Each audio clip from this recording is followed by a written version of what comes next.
What's going on, guys? Welcome back to another video.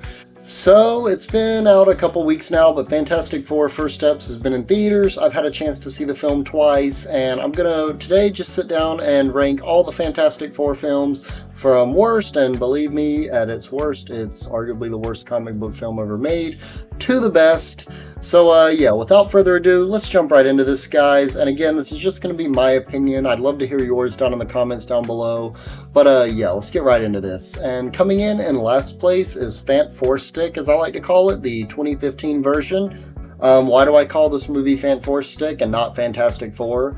Because A, that's what the posters have on it, and B, this movie is absolutely not worthy of the name Fantastic Four. So, Fant Four Stick it will be. But yeah, this movie just on all accounts is really bad. The acting, and it's pretty strange because we have the likes of Michael B. Jordan and Miles Teller, who have both gone on to do some really great films since then.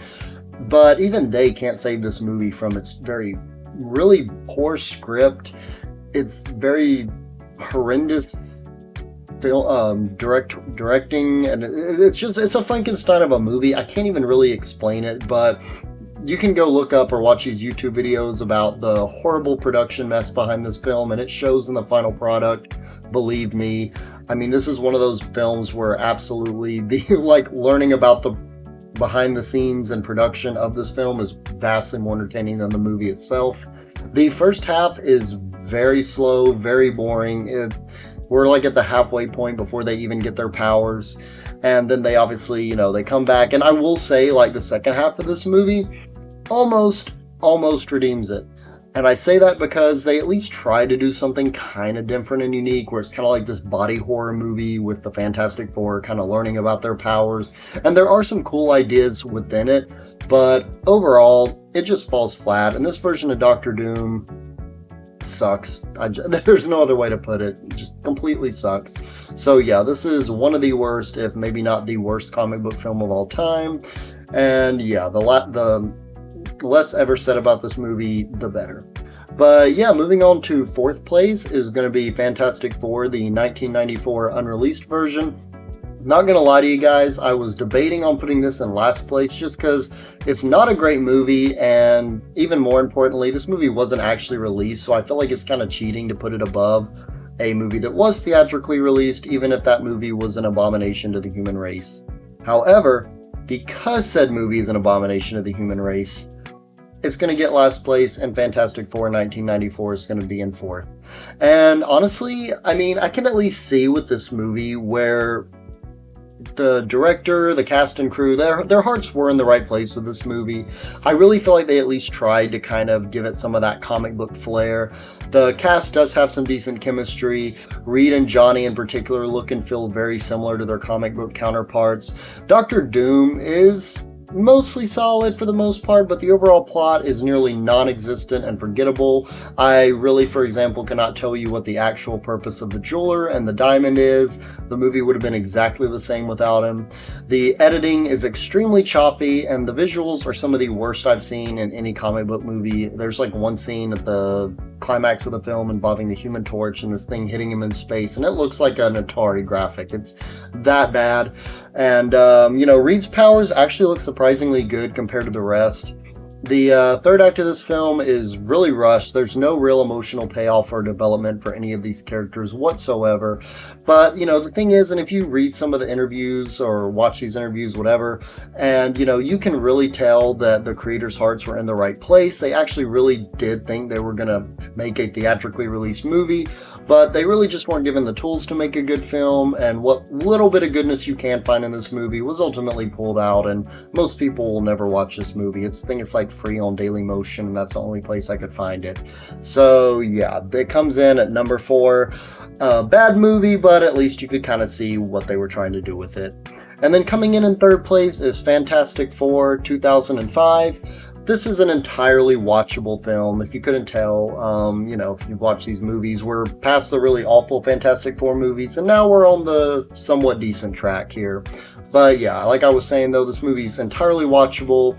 It's got an overall solid cast with strong chemistry, in particular the relationship between Ben and Johnny. Their rivalry feels like it was ripped straight from those classic comics. And here's a hot take I got that a lot of y'all won't agree with, but in my opinion, Chris Evans, for someone playing the complete 180 of Captain America, he steals the show, and I would argue that he's just as good as the Human Torch as he is as Captain America. And especially if you've seen Deadpool and Wolverine with, him making his appearance as Human Torch. Spoilers if you haven't seen that film, but it's also been out for a year, so I feel like it's fair game at that point. But yeah, I just think Chris Evans does a great job in this role. The late Julian McMahon, rest in peace, he does make for a decent portrayal of Doctor Doom. However, I can't help but feel that he is a little underdeveloped, as well as the relationship between Sue and Reed. I just don't ever find their relationship all that compelling, if I'm being honest with you. Some of the CGI also does look off. Nowhere near as bad as the unreleased Fantastic Four film, the last one on this list, but the majority of it does look great for 2005, so I'll definitely give it credit for that. The story overall is pretty weak, and the whole movie just basically them getting their powers and fighting Doctor Doom, but the actual Fantastic Four chemistry and lively tone definitely makes this an easy and mostly enjoyable watch. Now, moving into second place is Fantastic Four: Rise of the Silver Surfer. Brief fun fact before we hop any further into this. To my knowledge, this is the only 21st century live-action Marvel film with a PG rating, and in my opinion, somehow this is less violent than the original, which did get a PG-13, so I think that's kind of crazy. If just, going off my opinion personally, I really don't see how kids are going to be traumatically, affected by the 2005 version, but this version is completely fine. Anyway, just a little bit of fun Marvel trivia for you. But yeah, as for the actual film itself, I think this does make, because of the more kid-friendly rating and, in my opinion, the very kid-friendly nature of the first film as well, it does make both this and the 2005 version a pretty great entry point overall for young kids who are interested in the Marvel Universe. I do think it is the best of the duology. Once again, the foursome play their roles to near perfection, and Chris Evans' Human Torch, I would argue, steals the show once again. The humor is pretty solid. The story is also slightly elevated from the original, which I really appreciated. They actually give us a bit of a plot this time. The idea of power swapping with, the Human Torch kind of getting the powers of the Thing and Reed and Sue and this whole kind of mind-bending power warp scenario that they get involved in. It does make for some highly entertaining set pieces and unique action scenes. Silver Surfer looks really great and his scenes are quite good, but at the same time I can't help but feel like he was a bit underused, and I feel like that's probably mostly due to the very short runtime that can't fit in many of the multiple plot threads such as the Silver Surfer, Reed and Sue's marriage arc, and what could have been a really fun twist in Doctor Doom actually having to become an ally to the Fantastic Four and work with them in defeating Galactus and Doctor Doom. It ultimately goes nowhere, and it could have been such an iconic moment for this series. But this also is the film with Galactus, or as I like to call him, the Fart Cloud. Yeah, we definitely got an upgrade with the Marvel Studios one for sure.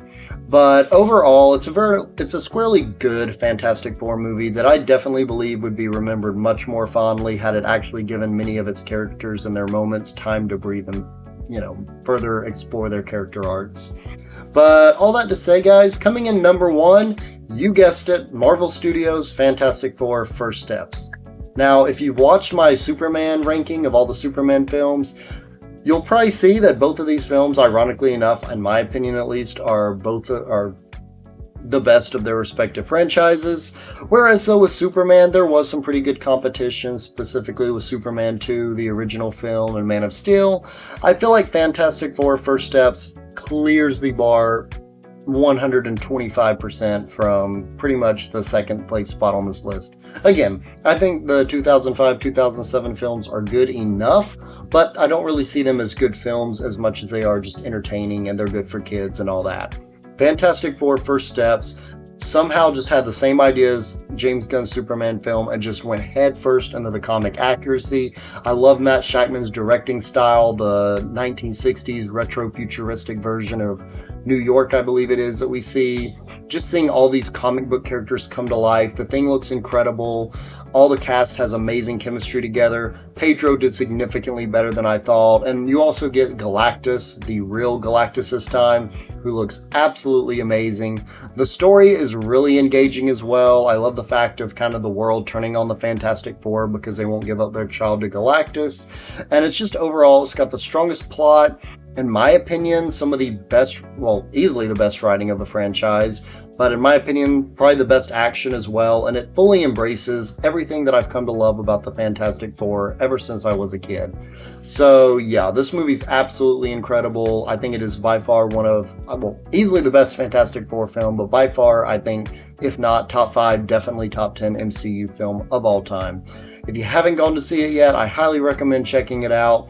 But yeah, that's all I got for today, guys. Hope you enjoyed this ranking video. And again, just let me know your rankings down in the comments down below. Let me know if there's one person that will actually defend Fant4stic as being the best Fantastic Four movie, or even just a good movie in general. You would be hard-pressed to convince me that it's a good movie. But yeah, let's hear it, guys. And as always, please be sure to like, comment, subscribe, and share this video, and I will catch you all later. Thank you so much for taking the time out of your day to watch this video. If you liked what you've seen here and you want to see more, please feel free to like, subscribe, share, and check out my other videos in the link in the description down below, and I will see you all later.